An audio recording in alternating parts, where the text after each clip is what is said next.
할렐루야. 네, 우리 좌우에 계신 분들하고 인사하겠습니다. 너무 잘 오셨습니다. 자, 앞에 우리 31페이지를 보면 밭갈기, 목적이에요. 오늘 강의의 목적입니다. 자, 같이 한번 읽어보도록 합니다. 시작. 하나님이 우리에게 성경을 이해하는 능력을 주셨음을 확신하고 잊지 않는다. 자, 우리가 지난주에 함께 성경에 대하여 이제 중요한 세 가지 단어를 함께 배웠었어요. 자, 이 세 가지 단어가 그 밑에 나오는 계시라는 단어, 영감이라고 하는 단어, 그리고 조명이라고 하는 단어, 이 세 가지 단어를 함께 배웠는데, 자, 계시는 하나님께서 그분의 뜻을 우리에게 드러내 보이시는 거예요. 드러내 보이시는 거. 그리고 드러내 보이신 그 하나님의 뜻을 자, 어떤 누군가가 감동을 받아서 기록하게 되는 작업. 자, 그게 바로 영감이라고 말씀을 드렸습니다. 그게 영감이고요. 자, 세 번째는 기록되어진 하나님의 성령의 영감을 통하여 기록되어진 그 하나님의 말씀 안에서 하나님의 뜻을 거꾸로 발견해내는 과정이 뭐라고 생각하시면 되냐면 이 조명이라고 하는 단어라고 생각하시면 되겠습니다. 그래서 문자로, 사람의 문자로 쓰여졌지만 특별히 이 안에서 하나님의 뜻을 발견함에 있어서는 우리의 인간적인 지식이 아닌 성령의 조명하심으로 인하여 우리가 하나님의 뜻을 알아가고 깨달아져 가고 우리가 익힐 수 있다는 거죠. 자, 그래서 자, 밑에 말씀을 보니까 시편 18편 28절 같이 한번 읽어봅니다. 시작. 주께서 나의 등불을 너와 내 하나님이 내 흑암을 밝히시리이다. 자, 우리가 흑암 가운데 있다는 거죠. 흑암은 잘 보이지 않는다는 거예요. 자, 그런 가운데 자, 하나님께서 내 안에서 뭘 켜주신대요? 등불을 켜주신대요. 그러니까 등불을 켜주심으로 인하여 그 전까지만 해도 보이지 않는 것들이 이제는 밝혀져서 보여지게 된다라는 거죠. 마치 조명이라고 하는 것이 실제적으로 그 문자 그대로 어떤 이런 불이 어두운 것을 밝혀서 보이지 않는 것들로 하여금 보이도록 하는 그런 과정을 이야기하는 겁니다. 자, 그리고 특별히 시편 119편 105절 말씀을 보면 같이 읽어봅니다. 시작. 주의 말씀은 내 발의 등이요 내 길의 빛이니이다. 예, 그래서 말씀에 숨어있는 그 내용도 하나님의 조명하심으로 인하여 깨닫게 되지만 깨달은 그 말씀이 어떻게 보면 흑암 가운데 있는 어두운 우리의 발길조차도 밝혀주면서 어디로 가야 할지를 알려주시는 그런 역사사심이 또 그 말씀 안에 있다라는 거죠. 그래서 자, 조명에 대해서 이제 네모 칸에 보면 이렇게 이제 설명을 하고 있죠. 자, 조명은 같이 한번 읽어볼게요. 시작. 조명은 성령의 초자연적 영향력이나 사역으로서 그리스도를 믿는 모든 사람들이 성경을 이해할 수 있게 해주는 능력이다. 이렇게 생각해보자. 하나님은 오래전부터 계시와 영감으로 그분의 말씀의 빛을 이 세상에 비추고 계셨다. 그러나 조명을 통해 우리의 눈을 가린 것이 벗겨지고 나서야 우리는 그 빛을 비로소 볼 수 있게 되었다. 그래서 공부를 얼마나 많이 했느냐, 어떤 박사학위냐 그런 것과는 상관이 없이 아무리 많이 했어도 아무리 똑똑하더라도 성경을 통하여 아무것도 깨닫지 못하는 사람들이 있는가 하면 어찌 보면 학교도 나오지도 않고 정말로 잘 모르는 어떻게 보면 무식하다라고 이야기할 수 있는 사람들조차도 이 안에서 하나님의 뜻이 보일 수 있다는 거죠. 그래서 이거는 단순히 우리의 이해력에 관련되어져 있는 내용이 아니라 성령의 또 다른 역사하심, 그게 바로 조명에 해당된다라고 생각하실 수 있을 것 같아요.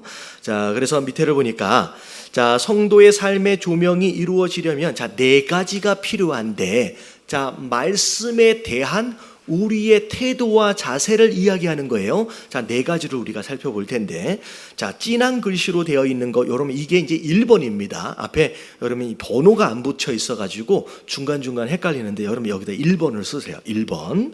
자, 하나님의 말씀을 자, 어떻게 해야 돼요? 깊이 사랑해야 합니다. 자, 성경은 그냥 글자가 아니에요. 자, 성경은 하나님의 말씀이라고 이야기했잖아요. 여러분, 하나님의 말씀이 육신을 입으신 분이 누구라 그랬어요? 예수님이에요. 그래서 하나님의 말씀 성경은 곧 하나님이 되시는 거예요. 그래서 이것 자체가 하나님 말씀이 곧 인격이 있는 그 하나님 자체라고 생각하시면 돼요. 그래서 우리가 이 하나님 말씀에 대하여서도 그냥 문자적으로 어떤 책이라고 하는 개념보다는 인격을 가지신 하나님으로서 우리가 그분을 뭐 하는 마음이 있어야 돼요? 사랑하는 마음. 그래서 성경을 대할 때 우리가 사랑하는 마음이 있어야 된다는 거죠. 그래서 시편 119편 97절을 보면 같이 한번 읽어봅니다. 시작. 내가 주의 법을 어찌 그리 사랑하는지요. 내가 그것을 종일 작은 소리로 읊조리나이다. 예, 마치 연애를 하는 것처럼 하나님의 말씀에 대하여 사랑하는 마음을 가지고 있어서, 그래서 종일토록 작은 소리로 읊조린다라고 하는 것은 내 입에서, 내 귓가에서, 내 머릿속에서 하나님의 말씀이 떠나질 않는다. 그래서 종종 그런 말씀을 드리잖아요. 하나님의 말씀이 어찌 보면 하나님께서 우리에게 그분의 마음과 그분의 뜻을 전달하도록 허락하신 마치 연애 편지와 같다. 그래서 오늘날에는 연애 편지를 아마 안 쓸 거예요. 젊은 분들은. 근데 예전에 조금만 나이가 있으신 분들만 해도 실제로 손으로 연애 편지를 쓰던 시절이 있었습니다. 그랬대 누군가가, 내가 사랑하는 그 누군가가 나를 향하여 보낸 그 연애 편지, 이 편지가 편지를 대할 때 마치 그 편지를 써준 그 사람을 대하는 것처럼의 그런 사랑하는 마음이 우리가 안에 있다라고 하는 거예요. 마치 말씀을 읽을 때도 내가 사랑하는 그분이 나에게 그렇게 편지를 썼다라고 하는 그런 마음을 가지고 그런 사랑하는 마음으로 대하는 거, 이게 어찌 보면 하나님의 말씀에 대한 우리의 가장 중요한 태도가 아니겠느냐는 거죠. 그래서 먼저 하나님 말씀을 공부하려 하기 전에 뭐 하라는 거예요? 사랑하라는 거예요. 사랑하라. 자, 그래서 시편 119편 127절을 보면 자, 얼만큼 사랑해야 되느냐? 자, 다 같이 한번 읽어볼게요. 시작. 그러므로 내가 주의 계명들을 금 곧 순금보다 더 사랑하나이다. 예, 뭐보다 사랑해요? 예, 돈을 좋아하죠. 돈을 미워하는 사람이 어디 있겠어요? 더 있으면 좋잖아요. 근데 그 순금을 사랑하는 것보다 하나님 말씀을 사랑하라는 거예요. 근데 여러분, 이게 신앙이고요.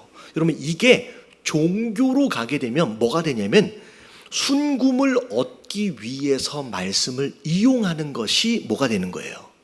여러분, 이건 종교예요. 그러니까 순금을 얻어내기 위해서 말씀을 그저 이용만 하고 있다라고 한다면 여러분, 이건 종교로 가는 거죠. 하지만 진짜 신앙은 그 순금보다 뭐가 더 사랑스러워요? 말씀이 더 사랑스러울 때, 여러분, 이게 실제적인 인격적인 그 관계 안에서의 신앙 안으로 들어온 것이다라고 생각하시면 될 것 같아요. 그래서 하나님의 말씀을 사랑하라. 심지어 잠언 2장 3절부터 6절까지를 보면 여기서 나오는 지식과 명철은 하나님의 말씀을 의미하기도 하고 그 말씀의 안에서 하나님의 뜻을 깨닫기 위하여 필요한 조명이라고도 생각할 수 있을 것 같아요. 한번 읽어볼게요. 다 같이 시작. 지식을 불러 구하며 명철을 얻으려고 소리를 높이며 은을 구하는 것 같이 그것을 구하며 감추어진 보배를 찾는 것 같이 그것을 찾으면 여호와의 정의를 깨달으며 하나님을 알게 되리니 그저 여호와는 지혜를 주시며 지식과 명철을 그 입에서 내심이며. 예, 그래서 하나님 말씀 안에서, 이 안에서 하나님께서 나에게 뭘 원하시는지를 깨닫도록 하기 위해서 그 깨달음을 달라고 하나님 앞에 구하라는 거예요. 마치 뭘 구하는 것처럼, 여기서 나니까 은을 구하는 것처럼, 감춰져 있는 보배를 구하는 것처럼 그렇게 하나님 앞에 간구하라는 거예요. 자, 그러면 그 간구하심으로 인하여 하나님이 뭘 깨닫도록 하시느냐면 하나님을 경외하는 거에 대하여 깨닫게 하시는. 하나님이 누군지를 알아가는 거예요.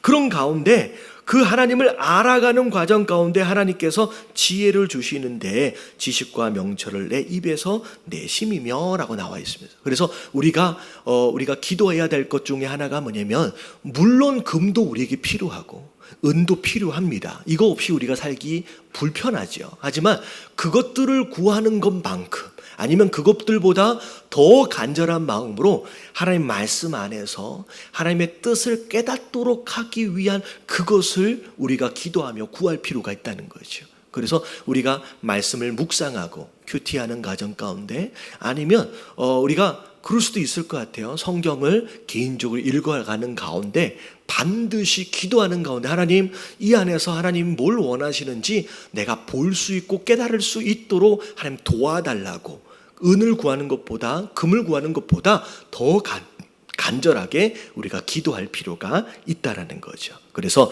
그런 간절함이 곧 말씀에 대한 깊은 사랑이어야 한다라고 하는 것이 이제 첫 번째 내용입니다. 자, 그래서 그 내용과 더불어서 성경은 어떤 속성을 통해서 우리의 삶을 변화시키는가?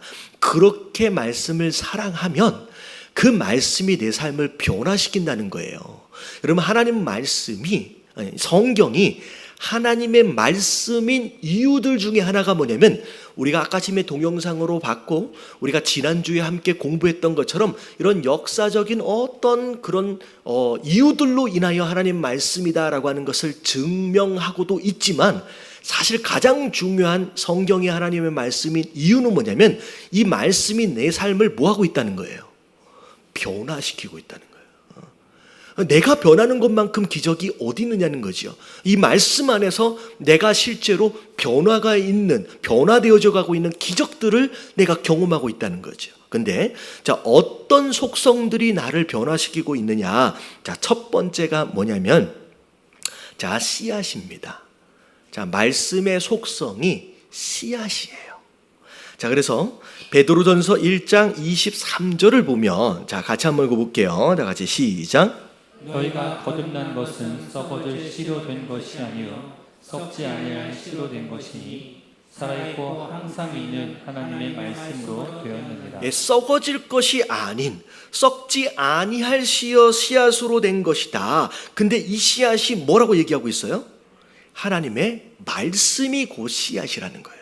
그래서 하나님의 말씀은 우리 안에 마치 씨앗처럼 들어와서, 여러분, 씨앗은 여러분 마음에 심겨지는 순간 가만히 있지 않지요. 죽은 게 아니잖아요. 살아있는 씨앗이기 때문에 이 안에서 뿌리를 내고, 그리고 잎사귀를 내면서 자라가게 돼 있고요. 그리고 이 하나님의 말씀은 우리 안에서 시간이 지나면 결국에는 뭐가 열리기 시작해요? 열매가 열리기 시작한다는 거죠. 그래서 하나님의 말씀의 가장 기본적인 특성 중에 하나가 뭐냐면 씨앗처럼 우리 안에 심겨지고 있다라는 거예요. 그러면 이 씨앗을 향한 우리의 준비는 뭐가 되어져야 하느냐? 무슨 밭을 준비해야 돼요? 좋은 옥토와 같은 좋은 밭을 준비만 하면 된다는 거예요. 이 씨앗을 심어주시는 분도 하나님이시고요. 그 다음부터 심겨진 이 씨앗이 자라도록 하시는 분은 또 하나님의 역사십니다. 그러니까 우리가 좋은 마음밭을 준비하는 게 굉장히 중요합니다. 그러면 이 씨앗들이 심겨져서 결국은 내 삶을 변화시킨다는 거죠. 그리고 이 말씀의 또 다른 특징 중에 하나가 뭐냐면 검입니다. 검. 밑에 에베소서 6장 17절과 히브리서 4장 12절, 말씀이 검이다라고 하는 것을 이야기를 하는 게 두 구절이 나와 있어요. 검의 역할이 달라요.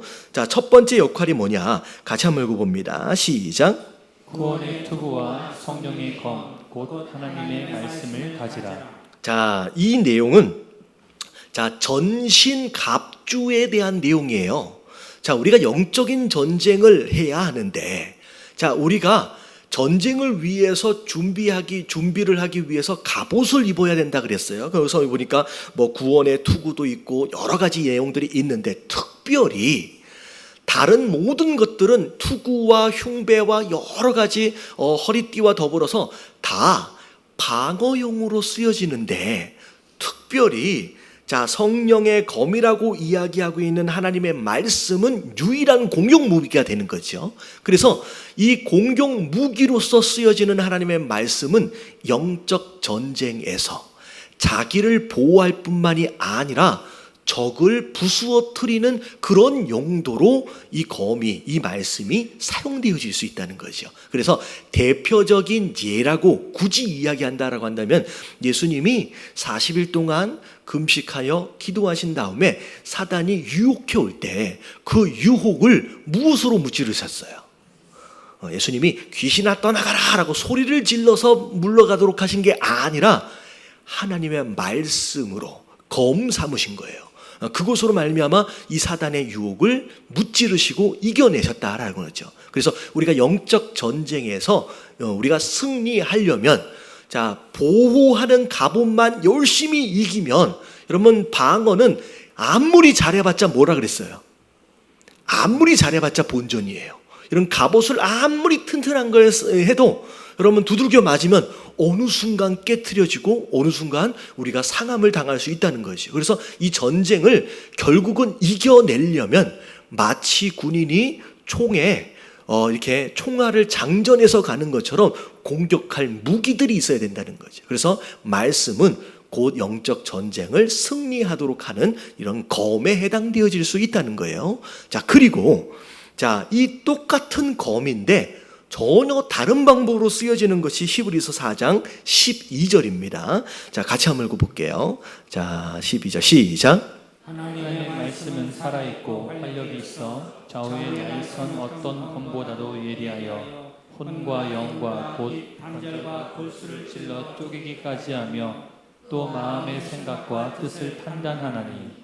자, 여기서 말하고 있는 혼과 영과 관절과 골수는 남의 것이 아니에요. 남의 혼을 막 찌르고 남의 관절을 찌르고가 아니라 이건 누굴 찌른다는 얘기예요. 여러분, 하나님의 말씀은 곧 내 혼과 내 영과 내 관절과 골수, 내 육신을 찔러 쪼갠다는 거예요. 근데 여러분, 이 찔러 쪼갠다라고 하는 표현은 이 위에 나와 있는 에베소서 6장에 나와 있는 무엇인가를 공격해서 무찔러 버리는 용도가 아니라 이 히브리서의 내용은 마치 수술대 위에 올려져서 치료를 받는 바로 그런 상황이라고 생각하시면 될 것 같아요. 그래서 말씀이 내 영과 혼을 찔러 쪼개요.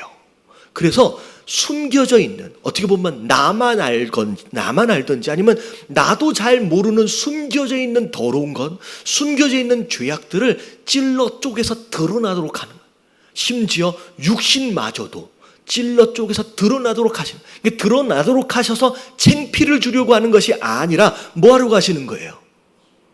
치료하시는 거예요. 더러운 것을 드러내고 그것을 치료하기 위해서. 그래서 하나님 말씀은 바로 이런 역할을 하는 거예요.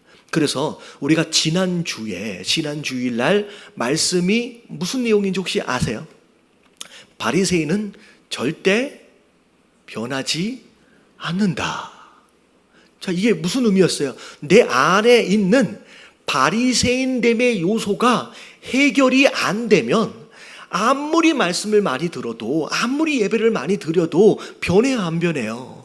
안 변한다는 거예요. 그래서 내 안에 있는 바리새인됨의 모습을 해결하라는 거예요. 여러분, 이 말씀을 내가 들을 때 아, 내 안에 이런 바리새인됨의 모습이 있었구나라고 하는 것이 내가 드러나고, 아, 회개가 되어지고, 아, 이게 뭐예요? 말씀이 내 안에 들어올 때 이게 안에 있는 걸 찔러서 쪼개는 거예요. 드러나는 거예요. 그래서 듣는 순간에 찔림이 있고 아픔이 있고, 아, 이걸 해결해야 되겠구나 라고 하는 회개하는 마음이 일어난다라고 한다면, 어찌 보면 이 말씀의 역할 가운데 히브리서 4장 12절의 역할을 사실 말씀 안에서, 예배 안에서 경험한 것이라는 거죠. 근데 아무리 말씀을 들었음에도 불구하고, 아, 이건 우리 남편이 들어야 되는데, 아, 이거는 우리 박 집사가 들어야 되는데 라는 식으로 되면 말씀이, 히브리서 4장 12절에 이 말씀이 움직여진 거야, 안 움직여진 거예요? 그냥 안 움직여진 거라는 거죠. 그래서 말씀은 영적 전쟁의 유일한 공격 무기로서 이 전쟁을 이기도록 하는 공격 무기가 될 수도 있지만, 거꾸로 이 말씀은 내 안에 숨겨진 죄악과 더러움을 드러내서 제거하고 고치는 그런 역할들도 하는 바로 그런 검의 역할을 한다라는 거죠. 자, 그래서 그 내용이 이제 검에 대한 내용이고요. 자, 뒤로 넘어가서 3번은 뭐냐면 식물 가로쳐 놓고 양식이라고 쓰시면 돼요. 식물, 양식. 자, 말씀은 우리의 먹을 식물이 되어지고 우리의 성장을 돕는 양식이 되어지는 게 하나님의 말씀입니다. 그래서 우리가 변화되는 거예요. 자, 예레미야 15장 16절 말씀 같이 한번 읽어볼게요. 다 같이 시작. 만군의 하나님 여호와시여, 나는 주의 이름으로 일컬음을 받는 자라. 내가 주의 말씀을 얻어먹었사오니 주의 말씀은 내게 기쁨과 내 마음의 즐거움이오나. 자, 예레미야가 하는 이야기예요. 하나님, 나는 주의 이름으로 일컫는 자입니다. 이건 어떻게 보면 하나님의 선지자라는 뜻이에요. 하나님 보내신 자거든요. 근데 이 선지자 되어진, 주의 종 되어진 자가 뭐라고 얘기하냐면 하나님의 말씀을 뭐 한다고 얘기하고 있어요. 그러면 얻어먹었다. 다시 말하면 귀로 듣는 그런 방식이 아니라 오히려 먹었다라고 얘기를 하는 거예요. 여러분, 하나님의 말씀이 내가 먹는 영적 양식이 되어진대요. 그랬더니 이 양식을 내가 먹으니까 내 안에서 뭐가 일어나기 시작해요? 기쁨과 내 마음의 즐거움이 올라오기 시작해요. 여러분, 예레미야의 사역은 절대 기쁨이 아니에요. 어찌 보면 하나님의 경고와 하나님의 심판의 메시지를 계속 전해야 되는 고달픈 사역임에도 불구하고 예레미야가 하나님의 말씀을 먹는 순간 이 안에서 기쁨과 즐거움이 올라온다는. 그래서 여러분들 하실 수 있다라고 한다면 행여나 뭐예요? 우울증. 이렇게 갑자기 기분이 요즘에 제 브랜든이 방에 이게 따로 자거든요. 근데 태어날 때부터 따로 잤어요. 근데 요즘 따라 자꾸만 이런저런 핑계로 자꾸 저희 방으로 와요. 이런저런 핑계. 그냥 그 핑계 중에 하나가 뭐냐면 기분이 안 좋대. 얘는 기분이 안 좋다라는 게 무슨 뜻인지 알고나 하는 얘기인지 모르겠는데 우리 방에 오면서 하는 얘기가 뭐냐, 뭐는 기분이 안 좋아서 오늘은 여기서 자야 되겠대. 그럼에도 불구하고 끝까지 방으로 돌려보내가지고 지방에서 자게끔 하거든요. 근데 여러분, 그럴 때가 있어요. 여러분, 기분이 안 좋을 때가 있죠? 없어요? 다 기뻐요? 많아요. 기분이 안 좋다, 괜히 우울해진다, 그러면 뭘 보면 돼요? 여러분, 하나님의 말씀을 읽지 마시고 여기 나와 있는 것처럼 마치 먹는 것처럼 한번 들어보세요. 여러분, 말씀의 역할들, 기능들 가운데 하나 뭐냐면 우리 안에 기쁨과 즐거움을 준다라는 것이요. 그래서 여러분, 말씀을 그렇게 해보세요. 그리고 만약에 말씀을 읽어도 잘 효과가 안 나타난다, 그러면 이 말씀에다가 곡조를 좀 붙이는 거야. 그래서 어떻게 하냐면 되냐면 특별히 시편에 곡조를 붙인 찬양들이 상당히 많습니다. 여러분, 시편에 곡조를 붙인 찬양을 여러분 부르십시오.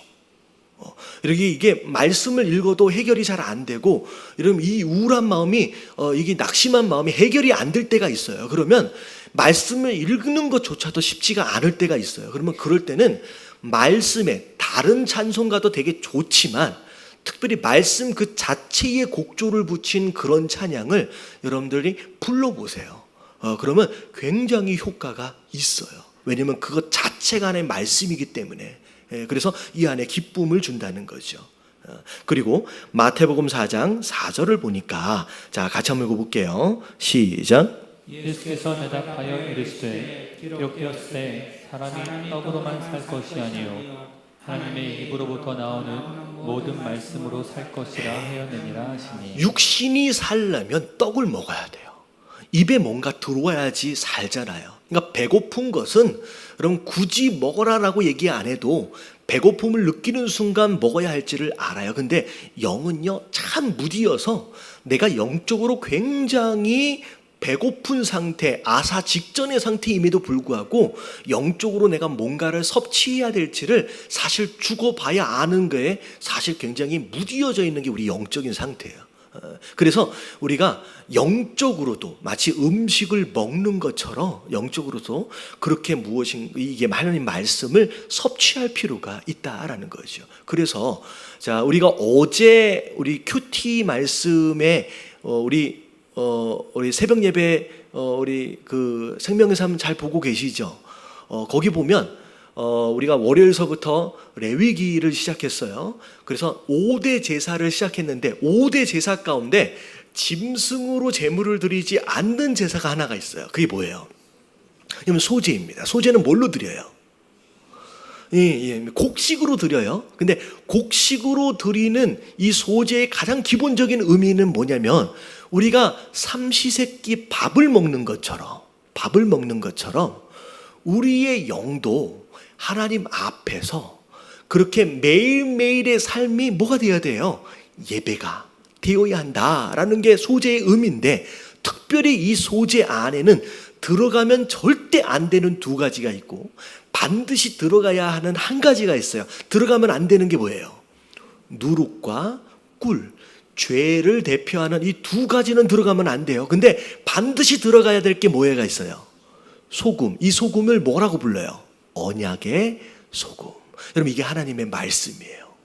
다시 말하면 매일매일 우리가 식사를 하는 것처럼 우리의 영도 하나님께 드려지는 삶의 예배가 되어지려면 영도 하나님 말씀을 매일매일 뭐 해야 되는 거예요?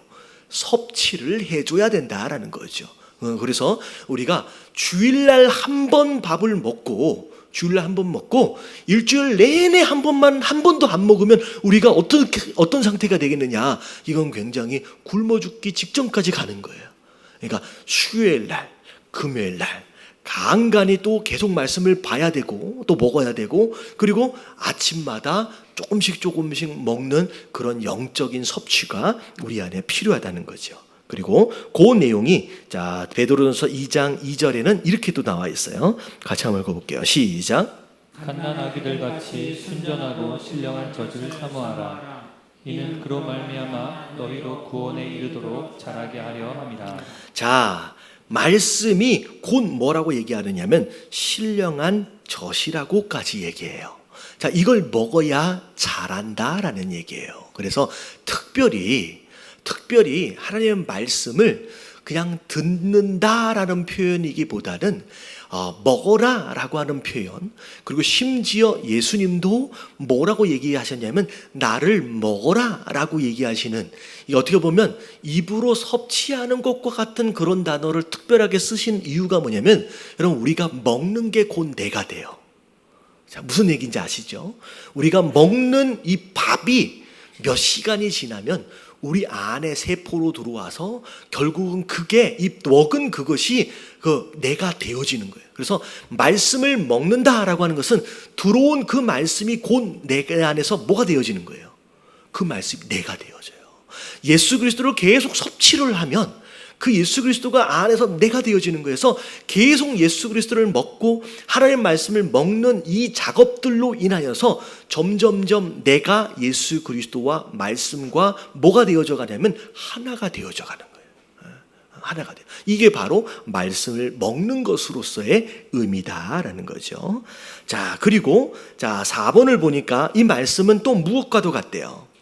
불과 방망이와도 같아요.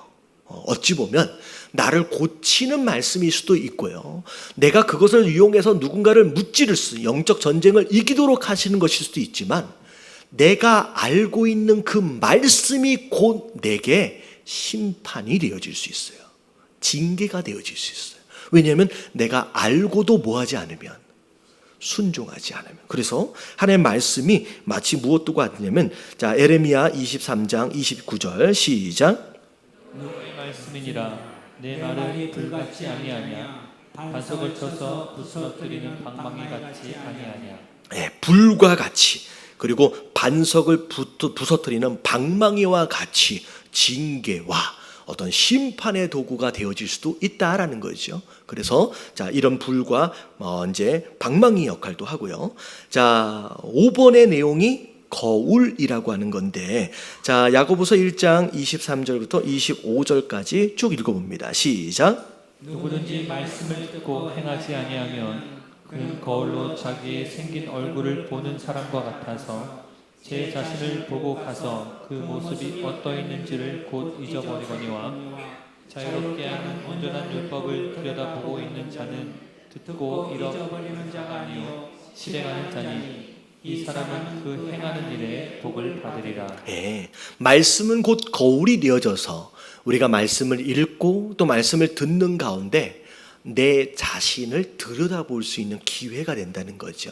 그래서 내 안에 더러운 것이 묻어 있다. 이게 발견이 되는 거예요. 그러면 어떻게 하면 되는 거예요? 이것을 거울을 보고 치우면 되는 거죠. 근데 여기 말씀을 보니까 말씀을 들었음에도 불구하고 행실로 실천으로 옮기지 않는 것은 거울로 내 얼굴에 뭐가 묻었다라고 하는 것을 확인하고 뭐 해버리는 거랑 똑같대요. 금방 잊어버리는 거랑 똑같다는 거죠. 그래서 어찌 보면 우리가 예배를 거듭할수록 사실은 거울을 계속 들여다보면서 우리 안에 상태를 점검하는 그런 과정. 그래서 그것에 대하여 내가 순종하는 그런 과정이 묻은 무엇인가를 지워내고 잘못된 무엇인가를 고쳐내는 그런 반복적인 과정이다라고 생각할 수 있을 것 같습니다. 그래서 자, 말씀이 바로 이 5가지의 역할들을 우리 안에서 하고 있기 때문에 이 말씀이 나를 변화시킨다는 거예요. 그래서 이 말씀을 뭐 하란 얘기예요? 사랑하란 얘기예요. 이 말씀을 가까이 하라는 얘기예요. 이 말씀을 주야로 묵상하라는 거예요. 그러면 그럴수록 내 안에 이런 성장과 변화들이 더 많이 나타날 수 있다라는 거예요. 그래서 여러분 말씀을 가까이 하시게 되길 주님의 이름으로 축원합니다. 죽여요. 자, 그리고 두 번째예요. 자, 말씀. 자, 하나님의 말씀을 자, 무엇으로 이해해야 되냐면 영적으로 이해해야 합니다. 영적으로.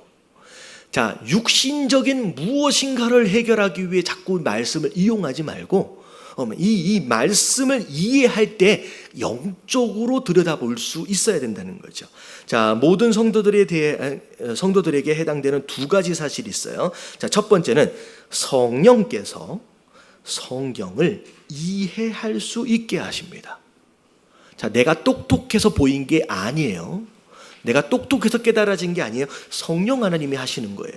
자, 그래서 자, 고린도전서 2장 12절부터 15절까지에 보면 자, 우리가 세상의 영을 받지 아니하고 오직 하나님으로부터 온 영을 받았으니 자, 이게 성령입니다.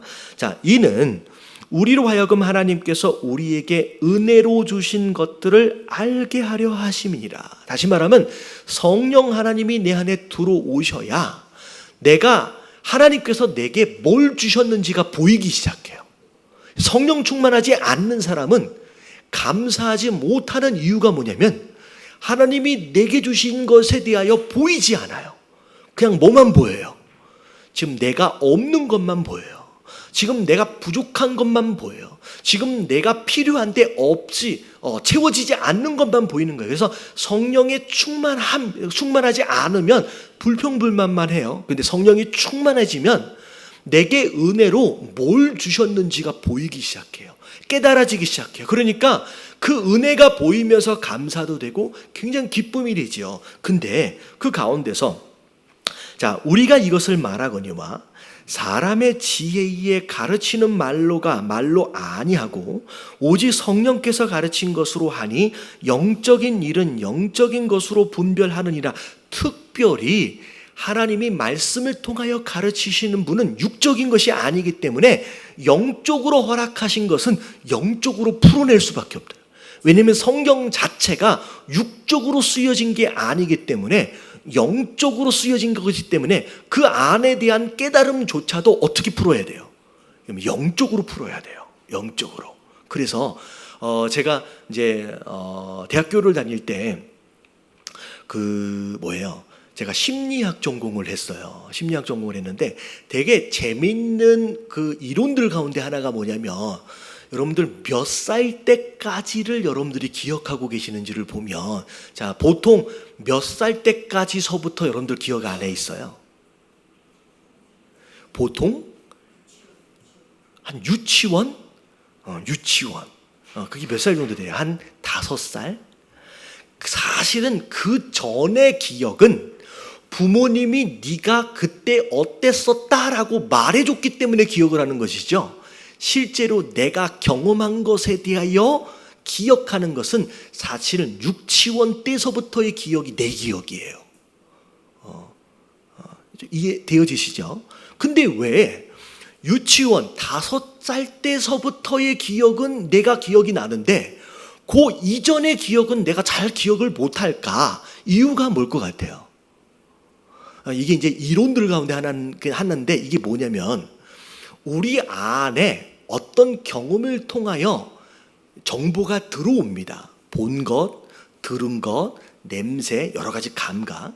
근데 어떤 감각 기관을 통하여 내 안에 정보로 들어올 때 들어오는 방식을 따라서 나중에 기억해낼 때는 똑같은 방법으로밖에 기억이 안 된대요. 그래서 이게 왜 이런 원리가 나오냐면 여러분 5살 때부터 뭘 배우기 시작해요? 글을 배우기 시작해요. 그래서 오늘날 우리가 기억하고 있는 것은 글을 배워서 기억할 때, 마치 사과를 볼 때 5살 이전에는 사과라고 하는 글로 우리가 입력이 된 게 아니라 그냥 이미지로 입력이 돼요. 근데 5살 이후서부터는 사과라고 하는 언어 체계를 통하여 들어온 거예요. 그래서 지금은 우리가 언어 체계 안에 있잖아요.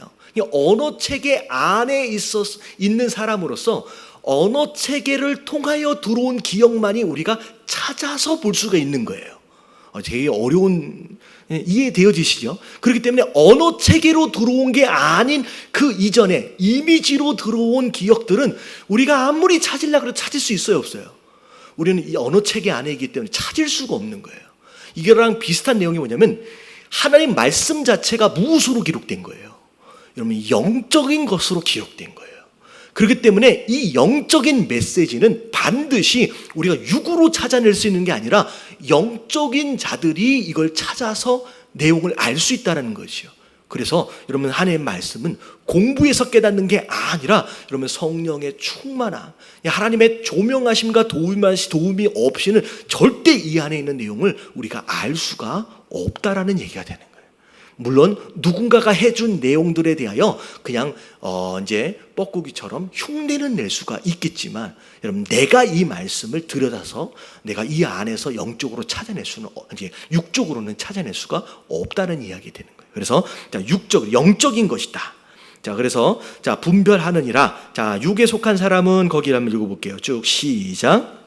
육에 속한 사람은 하나님의 성령의 일을 받지 아니하나니 이는 그것들이 그에게는 어리석게 보임이요 또 그는 그것들을 알 수도 없나니 그러한 일은 영적으로 분별되기 때문이라. 신령한 자는 모든 것을 판단하나 자기는 아무에게도 판단을 받지 아니하느니라. 그래서 육에 속한 자는 아무리 봐도 우리의 예배와 우리의 행동들이 이해되어질 수 없는 거예요. 왜 여기에서 이런 예배를 드리고 있는지, 이게 또 하나님 말씀이라고 또 이렇게 앉아서 듣고 있는지 이해할 수 없는 거죠, 육에 속한 자는. 하지만 영에 속한 자는 이 안에서 하나님 뭘 말하고 계시는지가 막 보여지면서 어찌 보면 막 흥분도 되어지고 배워가는 과정 가운데서도 막 재미도 있는 거예요. 그래서 제가 오늘 이제 오늘 낮에 어떤 가정을 신방을 했는데, 사실 신방해서 서로 대화하는 과정에서 제가 굉장히 뭐라 그럴까요? 기뻤다라고 할까요? 저도 굉장히 좋았던 게 뭐냐면 되게 다양한 이야기들이 있었는데 그런 얘기를 하시더라고요. 교회 왔는데 주보를 봤는데 주보 뒤에 이렇게 앞에 이렇게 말씀이 있는데 요약되어 있는 데를 보니까 왼 상단에 뭐가 있냐면 제자 훈련 과정이 있잖아요. 0단계, 1단계, 2단계, 막 3단계, 4단계, 5단계 막 써져 있는 이렇게 모습들을 보면서 그걸 보면서 너무 좋았다는 거예요. 이게 왜 좋았냐라고 말씀하시는 게 뭐냐면, 와, 내가 앞으로 이렇게 많은 것들을 이제는 공부할 수 있는 기회가 주어진 것에 너무 신이 나고 너무 기대가 되는 거예요. 그래서 막 이것을 보면서 야, 내가 세가지 성경 공부부터 시작해가지고 이것을 다 공부할 수 있다라고 하니까 너무 좋다, 뭐 이런 말씀을 하시더라고요. 여러분들 같은 마음이시죠? 아니에요? 이것을 다 공부할 수 있다는 게 너무 좋다라는 거예요. 할렐루야. 여러분, 제가 그 얘기를 듣고서 제가 너무 감사하고 제가 가르치는 보람이 막 느끼더라고요. 여러분, 이게 영에 속한 사람은요, 막 알고 싶은 거예요. 막 배우는 게 이게 지루한 게 아닌 거예요. 내가 또 알아가고 또 하나님에 대해서 더 깨달아져 가고 이게 얼마나 즐거운지, 여러분 그런 마음으로 수요 예배 참여하고 계시는 것에 너무 감사를 드립니다. 할렐루야. 예, 여러분 그렇지 않고는 여기 못 와 있는 것 같아요. 그렇죠. 예, 그렇죠. 이게 영적인 사람은 달라요. 이게 너무 재밌는 거야. 예. 자, 요한복음 16장 13절 같이 한번 읽어봅니다. 시작. 그러나 진리의 성령이 오시면 그가 너희를 모든 진리 가운데로 인도하시리니. 예, 성령이 오시면 진리 가운데로 인도해 주신대요. 그래서 여러분 성경을 볼 때, 여러분 설교를 들을 때도 마찬가지예요. 말씀을 듣기 전에 여러분 기도하세요. 하나님, 이 안에서 하나님의 음성을 듣게 하시고, 하나님 이 안에서 하나님이 주시는 깨달음을 얻게 하여 주시옵소서. 여러분 그럴 때 여러분 그 안에서 성령 하나님 역사하세요. 왜냐하면 성령 하나님조차도 인격이 있으신 분이에요. 우리가 그분을 막 사랑하고 우리가 그분을 막 초청하면요, 그분이 우리에게 막 들어오세요. 막 일하시기를 되게 기뻐하신다는 거예요. 네. 자, 그래서 성경은 성령 하나님이 이해시켜 주시는 거예요. 자, 두 번째, 성령께서 성경을 이해할 책임을 내게 맡기셨어요.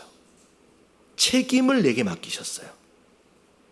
자, 요한일서 2장 20절 그리고 27절에 보니까 너희는 거룩한 자에게서 기름 부음을 받고 모든 것을 아느니라. 자, 너희는 거기 읽어볼게요. 시작. 너희는 주께 받은 바 기름 부음이 너희 안에 거하나니 아무도 너희를 가르칠 필요가 없고 오직 그의 기름 부음이 모든 것을 너희에게 가르치며 또 참되고 거짓이 없으니 너희를 가르치신 그대로 주 안에 거하라. 예, 그래서 성령 충만만 계속할 수 있다라고 한다면, 여러분 내 안에서 끊임없이 깨닫게 하시는 그분으로 인하여 그냥 나는 하나님의 말씀이 깨달아져 가는 거예요. 예. 그래서 굳이 목사가 설교하지 않아도 여러분 그 안에서 하나님의 뜻을 여러분들 스스로 깨달을 수가 있어요. 그래서 누군가가 파놓은 우물 자체에만 만족하지 마시고 내가 스스로 우물을 파는 작업들을 해야 합니다. 그게 바로 말씀 묵상이고 큐티예요. 그래서 여러분 사실 설교는 어떤 의미에서 보면 하나님께서 개인적으로 저 안에서 깨닫도록 하신 것을 여러분들에게 설명하도록 하신 거예요. 그게 설교입니다. 다시 말하면 1차원적으로 하나님이 누구에게 주신 말씀이에요? 성령을 통하여 저에게 주신 말씀을 여러분들에게 전달하는 것이고, 그리고 목사로서 우리 예담이라고 하는 공동체 안에 필요한 말씀을 대신 증언하도록 하시는 말씀이에요. 근데 여러분 그거 안에서도 그것뿐만이 아니라 나 또한 내 안에 성령 하나님이 계시잖아요. 여러분 그분이 충분히 내 안에서도 말씀해 주실 수 있다라는 거예요. 그래서 그 안에서 깨닫도록 하시고 그 안에서 우리가 그 하나님을 알도록 하시는 역사가 충분히 개인적으로도 일어날 수 있습니다. 그래서 사실은 성령 충만과 더불어 우리가 교리를 공부하는 이유들 중에 하나가 뭐냐면 바로 이거예요. 지금 내 안에서 말씀하고 계시는 그 하나님의 음성이 성령 하나님의 음성인지 아니면 내 착각인지를 뭘로 구별을 하느냐. 자, 목사는 뭘로 구별할까요? 여러분 목사가 신학교에서 몇 년씩 공부하는 이유가 그거예요. 내 안에서 말씀하고 계시는 그분이 성령 하나님인지 그냥 내가 그냥 아무렇게나 생각하고 있는지를 분별하기 위해서 내 안에 굉장히 중요한 기초가 필요해요. 그래서 목사가 4년씩 6년씩을 신학교 가서 공부하는 게 바로 그 기초를 딱 다져놓고 그 기초와 기준을 따라서 말씀을 증언할 때 거기에서 어긋나지 않는 말씀이 증거되어질 수 있게끔 애를 쓰는 거예요. 성도도 하나님의 말씀을 들을 수 있지만 이게 내 착각인지 아니면 내 생각인지를 뭘로 구별하느냐. 여러분, 이런 공부하는 과정이 없으면 내 생각을 자꾸 하나님의 성령 하나님의 감동이라고 착각할 수도 있다라는 거예요. 그래서 성령 충만과 더불어 여러분들은 개인적으로 이 말씀을 이해하도록 위한 공부와 학습을 뭐 해야 돼요? 열심히 할 필요가 있다라는 거죠. 공부할 필요가 있는 거예요. 자, 그래서 그렇게 우리 안에 책임이 있습니다. 자, 그래서 이제 3번으로 넘어갈게요. 자, 3번으로. 자, 하나님의 말씀을 어떻게 해요? 정확하게 다루라. 정확하게 다루라. 자, 디모데후서 2장 15절 말씀 같이 한번 읽어봅니다. 시작. 너는 진리의 말씀을 옳게 분별하며 부끄러울 것이 없는 일꾼으로 인정된 자로 자신을 하나님 앞에 드리기를 힘쓰라. 자, 말씀을 어떻게 분별하래요? 옳게 분별하래요. 자, 말씀을 해석하는 부분에 있어서 우리가 옳게 분별하는 기준들이 있다라는 거죠. 자, 이게 밑에 나옵니다. 자, 말씀 공부에 7가지 규칙이 있어요. 자, 첫 번째 규칙이 뭐냐면, 자, 다 같이 읽어볼게요. 시작.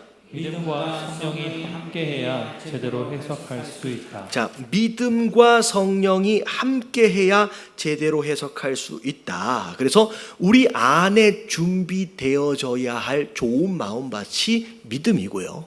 그리고 그 가운데 하나님의 역사를 간구하는, 성령의 역사를 간구하는 그런 간구가 함께 있어져야 돼. 이러면 이게 기본이 되어져요. 그 다음에 두 번째 규칙이 뭐냐면, 자, 2번 한번 읽어볼게요. 두 번째 규칙 시작. 성경으로 성경을 해석한다. 자, 성경은 뭘로 해석해야 돼요? 그러면 성경으로 해석해야 돼요. 그래서 제가 할 수 있으면 최대한 제가 제목을 달아놓고 그 제목 아래 소제목이 있잖아요. 1번이 뭐고 2번이 뭐고, 그리고 1번에 대한 주장을 뒷받침할 수 있는 다른 성경 구절이 반드시 따라옵니다. 그게 성경이 성경으로 해석하는 거예요. 그냥 목사가 이건 이런 것 같아 라고 자기가 해석해 놓고 그것을 근거할 수 있는 하나님 말씀이 성경에 없다라고 한다면 여러분, 이거는 하나님 말씀이 아닐 수 있다는 거죠. 그래서 목사가 주장을 했든 아니면 자기가 깨달았든 어떤 깨달음이나 주장 안에서는 반드시 그 주장과 깨달음을 뒷받침할 만한 다른 곳에서의 성경 구절이 있어야 돼요. 여러분, 이게 인용되어져야 됩니다. 이게 굉장히 중요해요. 그래서 여러분, 굉장히 좋은 방법들 가운데 하나가 뭐냐면 관주라는 게 있어요. 관주. 그래서 어떤 성경 구절을 읽으면 그 성경 구절 뒤에 조그맣게 다른 성경 구절이 몇 장 몇 절 그게 표시가 되어 있는 게 있습니다. 이제 그게 뭐냐면 요 성경 구절을 뒷받칠 만한 한 다른 구절의 성경 구절이 거기 써져 있는 거예요. 그래서 이게 잘 이해가 안 간다 그러면 그 뒤에 써져 있는 그 성경 구절을 찾아서 읽어보시면 조금 다른 각도에서 또 설명하여 써져 있을 때가 많습니다. 그래서 여러분들이 말씀을 설교를 들을 때도, 여러분들이 성경을 이해하고 설명할 때도 여러분 이런 성경이 성경을 해석할 수 있게끔 하는 과정들이 중요하게 필요하죠. 자, 규칙 세 번째입니다. 자, 다 같이 시작. 자, 세 번째. 여기 신약의 빛으로 구약을 이해해야 합니다. 자, 이게 무슨 얘기냐면, 자, 구약은 옛날 약속이란 얘기예요. 신약은 새롭게 하신 약속이라는 거예요. 그래서 구약의 내용을 이해하려면 이 내용이 이루어진 신약을 보면서 이해해야 된다는 거예요. 무슨 얘기인지 아시겠죠? 왜냐하면 구약에 약속되어져 있는 이 내용이 다 어디서 이루어져요? 신약 안에서 이루어져요. 그리고 신약 안에서 이루어지는 내용이 심지어 지금까지 이루어져 가고 있다라는 거죠. 그래서 구약을 이용을 할 때 이미 이루어진 신약이라고 하는 관점 안에서 구약을 풀어낼 필요가 있다라는 거죠. 그래서 이게 성경을 성경으로 해석하는 것처럼 구약과 신약이 함께 짝을 지어서 다 설명이 되어진다라고 하는 거. 그래서 구약에 나오는 성막, 여러분 이 성막이 신약의 누구예요? 여러분 구약에 나와 있는 성막은 그냥 예배를 드리는 장소만이 아니에요. 여러분 그 성막이 신약의 뭐예요? 예수 그리스도예요. 여러분 구약에 나와 있는 모든 제사의 방법은 방법이기도 하지만 신약에 와서는 누가 되냐면 예수 그리스도가 됩니다. 그래서 구약에 나와 있는 모든 인물들, 심지어 모든 어떤 내용, 무슨 제사 아니면 율법, 성막 이런 모든 내용들이 신약 안에서 예수 그리스도로 실현되어져 있는 관점에서 바라볼 수 있어야 된다는 거죠. 이게 세 번째예요. 자, 네 번째 규칙. 자, 앞에가 분명한이라고 나와 있어요. 분명한. 시작. 분명한 본문에 비추어 불분명한 본문을 이해한다. 예, 이걸 봤는데 뭐라고 해석해야 되는지가 불분명해요. 자, 불분명하면 불분명한 것을 어떻게 해석해야 되냐면 분명한 본문을 가지고 와서 정리를 하면 된다는 거죠. 그래서 자, 예를 보면 고린도전서 15장 29절을 볼게요. 시작. 만일 죽은 자들이 도무지 다시 살아나지 못하면 죽은 자들을 위하여 세례를 받는 자들이 무엇을 하겠느냐. 잠깐만요. 자, 죽은 자를 위하여 세례를 받는 자. 여러분 이게 무슨 뜻일까요? 여러분 죽은 자를 위하여 세례를 받는 게 말이 돼요, 안 돼요? 굉장히 신학적으로 이해할 수 없는 부분이에요. 근데 자, 이게 굉장히 불분명한 본문이에요. 과연 어떤 의도로 써져 있는지 사실 해석하기가 쉽지가 않거든요. 근데 이걸 불분명한데 이런 해석을 그러면 우리가 죽은 자를 위해서 세례를 받아도 되겠구나 라고 해석해버리면 안 된다는 거죠. 분명히 나와 있는 게 뭐냐면 우리가 어떻게 구원을 받는데요? 믿고 세례를 받는 자들이 구원을 받는데요. 여러분 이거는 굉장히 분명한 말씀이에요. 그러니까 분명한 어떤 말씀이 있고 해석하기 굉장히 난해한 말씀이 있어요. 그러면 이 난해한 말씀을 억지로 해석하려고 애쓰지 말고 이해되어지지 않는 부분은 놔두고 분명한 말씀을 붙잡으라는 거예요. 믿고 세례를 받아야 구원을 받는구나 라고 하는 거에 대한 확실한 말씀에 비중을 더 두고 이런 불분명한 말씀은 오히려 해석이 되어질 수 있으면 좋겠지만 안 되어지면 그냥 지나가는 거예요. 그래서 여러분 굉장히 성경 안에 보면 해석이 굉장히 어려울 수 있는 그런 구절들이 많이 있는데 그런 구절들을 억지로 해석하려 하지 말고 오히려 거기에 그거에 관련되어져서 더 분명하게 설명하고 있는 말씀이 있다라고 한다면 그걸 붙잡는 것이 훨씬 더 이해하기 쉽다라는 거죠. 자, 그리고 다섯 번째가 단어와 문장을 문맥에 비추어 이해를 해야 합니다. 자, 단어와 문장을 문맥에 비추어. 자, 누가복음 12장 19절을 보니까 평안히 눕고 먹고 마시고 즐거워하자. 자, 이 말씀이 잠깐만요.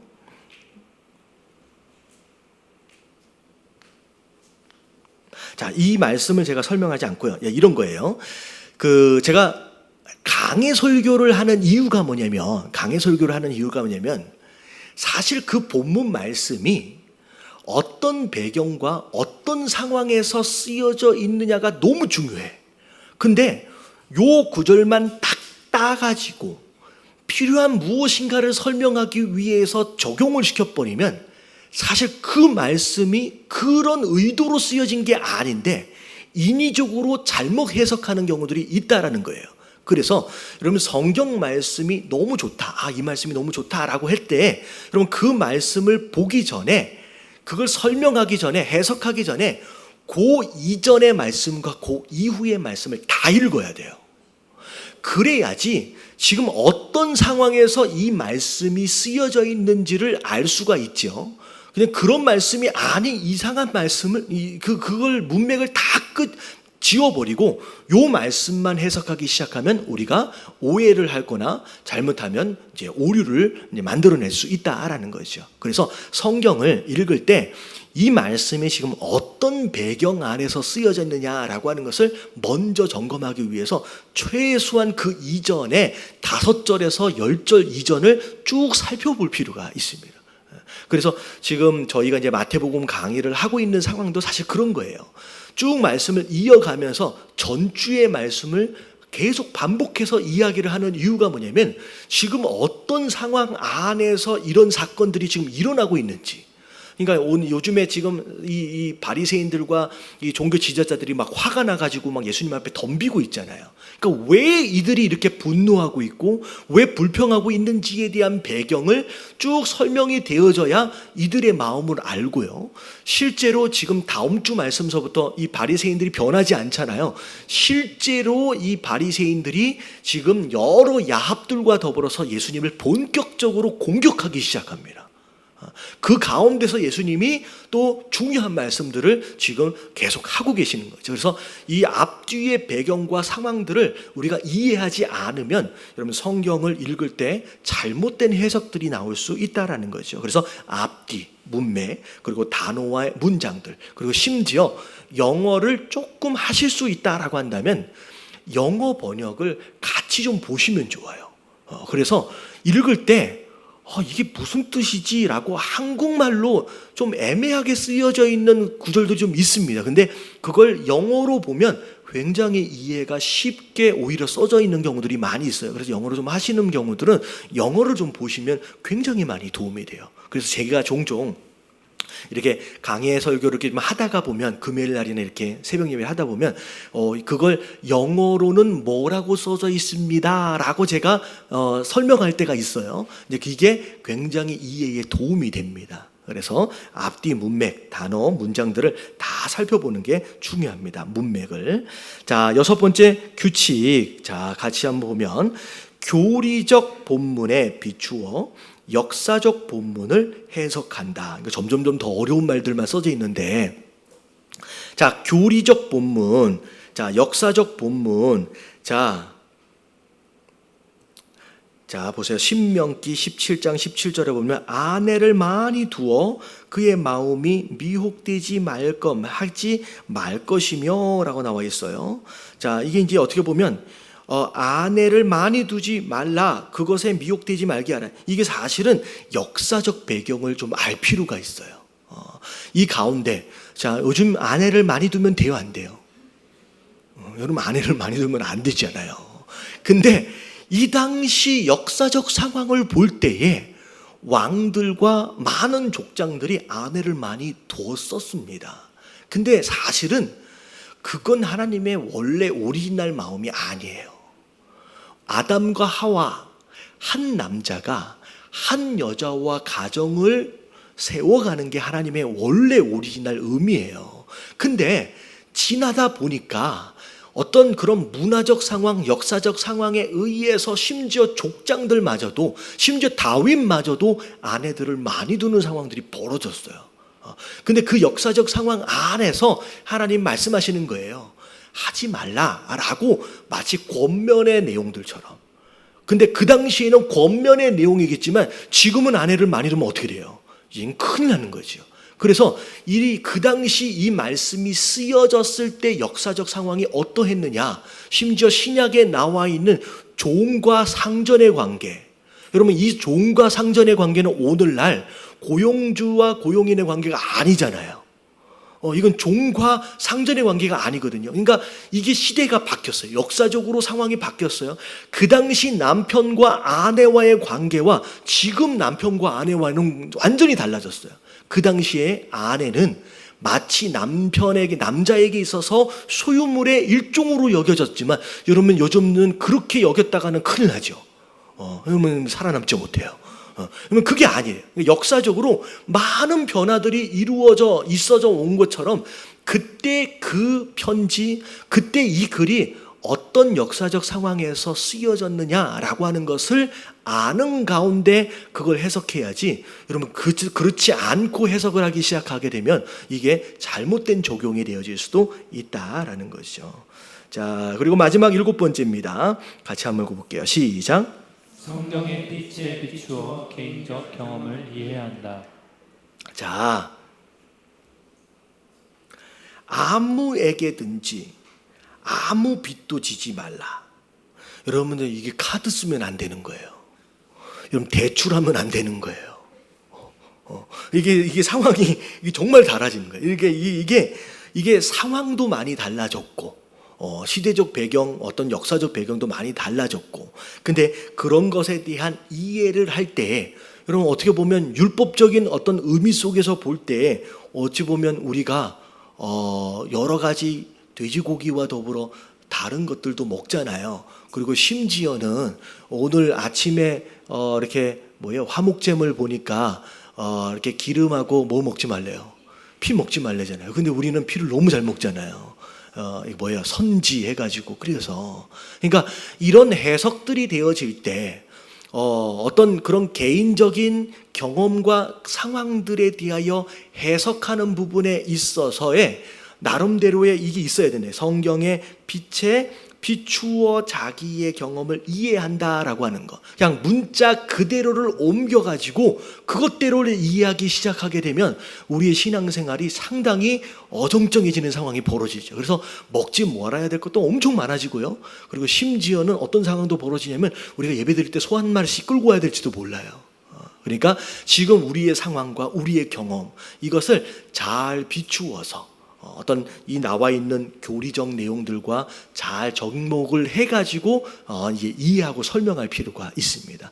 특별히 요한계시록에 대한 설명과 해석에 대한 내용들도 사실은 굉장히 어려운 부분이기도 하지만, 특별히 이 내용들을 어떻게 우리가 어떤 나라고 어떤 무엇이고 어떤 현상이다라고 하는 것을 정확하게 우리가 찝어가지고 그렇게 인위적으로 해석하는 것 자체가 굉장히 위험할 수 있거든요. 그래서 이런 해석하는 부분에 있어서의 약간 난해한 부분들이 있지만 이런 부분들을 우리가 이해할 수 있어야 돼요. 그래서 사실 이 교리 공부가 필요한 내용들이 뭐냐면, 방금 얘기한 것처럼 두부를 이렇게 딱 잘라놓은 것처럼 정확하게 이건 이렇게 된다, 이렇게 적용해야 된다, 이런 부분이 안 될 수도 있는 부분들이 많기 때문에 이 교리에 대한 굉장히 중요한 뼈대를 우리가 잘 잡아줘야 나중에 하나님의 말씀을 이해하고 설명을 할 때 우리가 오해하거나 실수를 어떻게 보면 줄일 수 있다는 거죠.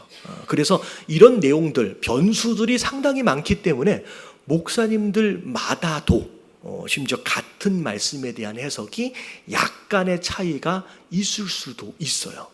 근데 이런 공부들을 잘 해놓으면 이게 어찌 보면 하나님이 허용하시는 것만큼의 오차, 아니면 이건 잘못된 해석과 설명인지에 대해 여러분이 구분이 될 수가 있어요. 이게 무슨 차이인지 아시겠죠? 그러니까 이걸 해석하는 부분에 있어서 하나님이 허용하시는 오차가 있어요.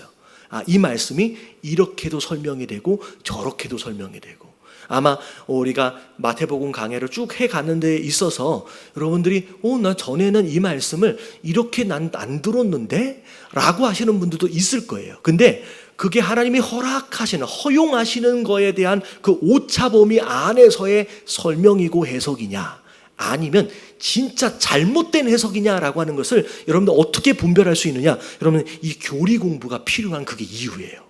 여러분, 이게 안 되면 신천지에 가서 그게 옳은 줄 알아요. 재밌네. 이게 맞나? 여러분, 오해하게 되는. 여러분, 이 교리를 모르면 신천지의 해석도 그럴싸해 보이거든요. 그러니까 이 내용들을, 자, 오늘 성경까지를 봤는데 다음 주서부터 더 이제 어려운 부분들이 시작이 됩니다. 그래서 이런 내용들을 잘 정리하시면 될 것 같아요. 자, 오늘 내용이 그렇게 쉽지는 않았는데 괜찮았어요. 여기까지가 성경에 대한 내용이에요. 자, 다음 주서부터 자, 이제 하나님서부터 성부 하나님입니다. 자, 하나님이 어떤 분인지를 하나씩 하나씩 배워가도록 하겠습니다. 자, 기도하고 마칠게요.